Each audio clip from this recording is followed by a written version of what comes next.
버렸는데 갑자기 남자가 도주하기 시작했습니다. 순간 조대현 씨도 따라서 뛰기 시작했는데요.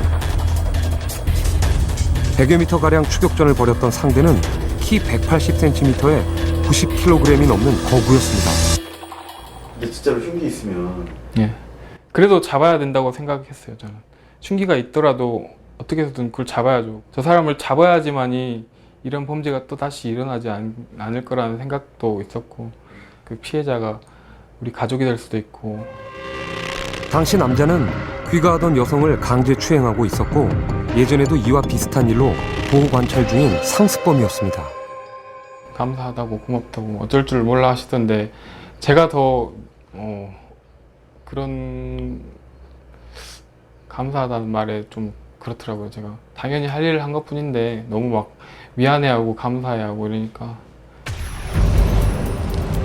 지난해 여름 서울 여의도에서 일어났던 칼부림 사건 기억하십니까? 거리는 그야말로 아수라장이 됐는데요.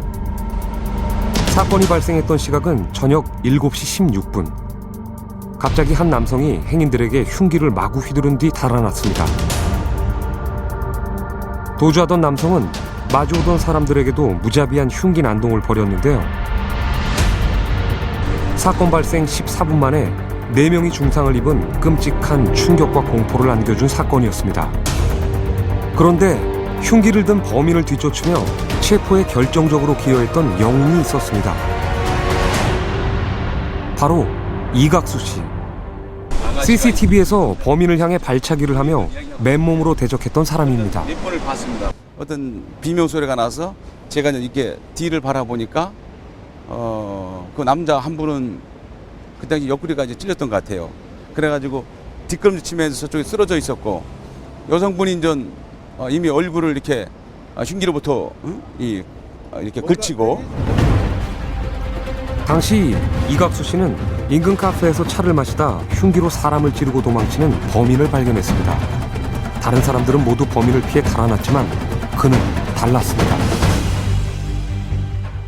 내가 어떻게 될 거라는 생각 자체는 생각이 안 나고 단 이 범인을 잡아야 되는구나 이 생각뿐이죠. 그 생각하고 이제 그 범인한테 다가서는 거죠.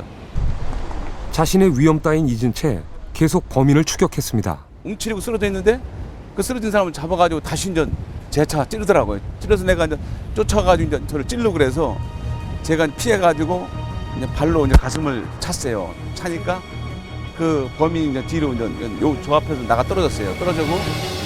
타인의 생명을 구하기 위해서라면 날카로운 흉기도 두려워하지 않는 영웅들. 물론 이런 영웅들이 세상 어디에서나 있는 것은 아닙니다. 지난 6월 광주의 대표적인 유흥가 중 하나인 구시청 사거리에서 커플로 보이는 남녀 사이에 몸싸움이 벌어졌습니다. 여성이 뺨을 때리고 머리채를 잡아 흔들고 심지어 발길질까지 합니다. 구시청 파이트녀라는 제목으로 인터넷상에서 빠르게 퍼진 동영상인데요. 사람들은 떼지어 쫓아다니며 휴대전화로 촬영만 할 뿐입니다. 오히려 싸움을 부추길 뿐 그 누구도 말리거나 신고하지 않습니다. 인천의 한 대로변에서는 더욱 충격적인 사건이 발생했습니다. 30대 남성이 보란 듯이 성폭행을 시도한 것입니다. 바로 이 장소에서 피해자를 눕혀놓고 성폭력을 했습니다. 또 이 장소에 여러 명이 지켜보고 구경하고 있었습니다. 몇 명 정도가 있었어요? 한 7, 8명 정도가 구경하고 있었습니다.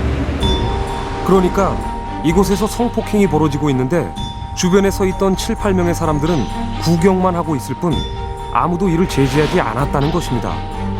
더욱 어이없는 것은 피해 여성에게 끔찍하리만큼 길었던 시간입니다. 한 5분에서 10분가량 된 걸로 알고 있습니다. 근데 그동안 계속 사람들은 구경만 하신 거예요? 그렇죠. 구조하는 피해자를. 이후 범인은 출동한 경찰을 피해 지하도로 달아났는데요.